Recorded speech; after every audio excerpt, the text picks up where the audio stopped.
Well, I think the election once again proved that the American democratic process is alive, vital, strong. It's the 58th such election that we've had under our Constitution, and it is, I think, a testament to our tradition and our democratic values. I would, having followed the polls very closely, of course, most of them predicted a slight advantage for Secretary Clinton. And so I have to say I was probably as surprised as many people at the result this morning. But it was fairly clear early on as the returns came in that the momentum had shifted to Mr. Trump. So, and here we are. We have a new president-elect. I can't claim to be an expert political analyst, and I need to be a little bit careful as a U.S. government representative in getting too far into American domestic politics. But certainly what so many of the commentators were talking about in the media over the course of the night was that this reflected a desire on the part of so many people for a change. And Mr. Trump represents a new face in politics anyway, so I think probably at the fundamental,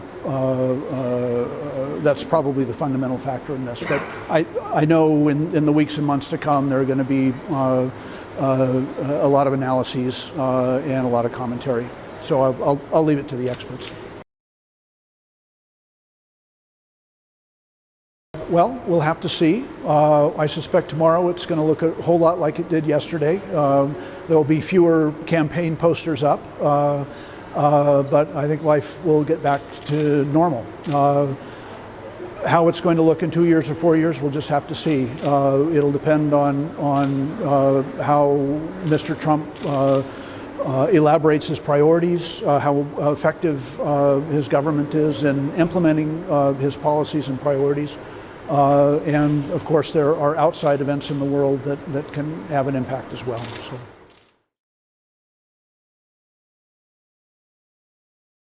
Certainly, Mr. Trump will bring a different perspective and a different tone to our foreign policy. I've served now under 5 presidents. Mr. Trump will be my 6th. I started under President Reagan, and now President Obama is finishing up his administration.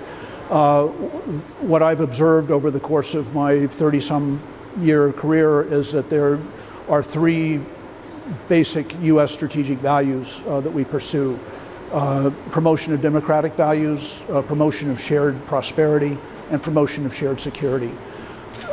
We'll see how President-elect Trump addresses these priorities. He will certainly bring his own perspective to them.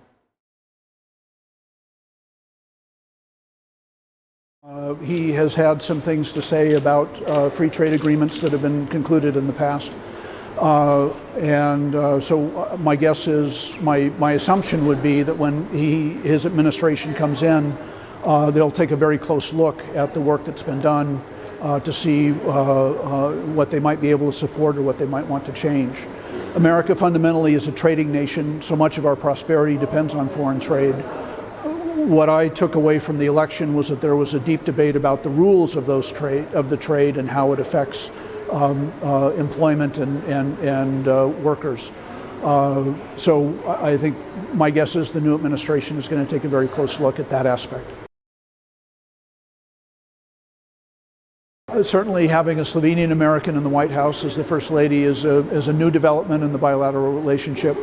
Slovenia and the United States are, of course, NATO allies. Slovenia, as a member of the European Union, also has a voice and participates in some of the big issues that get debated between our two countries. But having a First Lady could be very special. Again, well, I don't want to get ahead of where the first family is, but it will certainly be interesting to see how that plays out.